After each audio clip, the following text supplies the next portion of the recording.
சிவகாசி அரசு கலை மற்றும் அறிவியல் கல்லூரியில் பயிலும் மாணவ மாணவிகள் முறையான பார்வையாளர்கள் அமர்வு கூடம் இல்லாததால் திறந்தவெளி கருத்தரங்கில் நிகழ்ச்சிகளை நடத்தி வெயில் மற்றும் மழையினால் பெரும் சிரமத்திற்கு உள்ளாகினர். அதனால் பார்வையாளர்கள் அமர்வு கூடம் அமைப்பதன் அவசியத்தை உணர்ந்த சிவகாசி சட்டமன்ற உறுப்பினர் அரசன் திரு AMSG அசோகன் அவர்கள் இக்கோரிக்கையை மாவட்ட நிர்வாகத்தின் கவனத்திற்கு கொண்டு சென்றார். விருதுநகர் மாவட்ட முன்னாள் ஆட்சியர் திரு ஜெயசீலன் அவர்களின் முழுமையான ஒத்துழைப்புடன் நமக்கு நாமே திட்டத்தின் கீழ் செயல்படுத்த ஒப்புதல் பெறப்பட்டது. அரசு நிதிக்கு கூடுதல் சுமை ஏற்படாத வகையில் லவ்லி குழுமத்தின் CSR நிதி, அரசன் குழுமம் மற்றும் பொதுமக்களின் பங்களிப்பு ஆகியவற்றின் ஒருங்கிணைப்பின் மூலம் மொத்தம் 80 லட்சம் நிதி திரட்டப்பட்டது.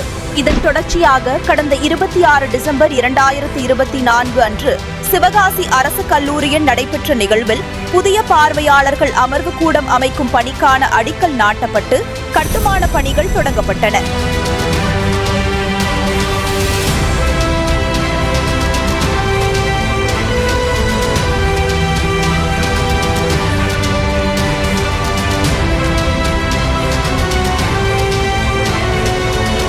சிவகாசி சட்டமன்ற உறுப்பினர் அரசன் அசோகன் அவர்களின் தொடர் ஆய்வுகள் மற்றும் முயற்சியின் பலனாக இந்த புதிய பார்வையாளர்கள் அமர்வு கூடம் தற்போது அனைத்து பணிகளும் முழுமையாக நிறைவடைந்து 6 ஜூலை 2025 அன்று மாண்புமிகு தமிழ்நாடு நிதி, சுற்றுச்சூழல் மற்றும் காலநிலை மாற்றத்துறை அமைச்சர் திரு தங்கம் தென்னரசு அவர்களால் மாணவர்களின் பயன்பாட்டிற்காக திறக்கப்பட்டுள்ளது.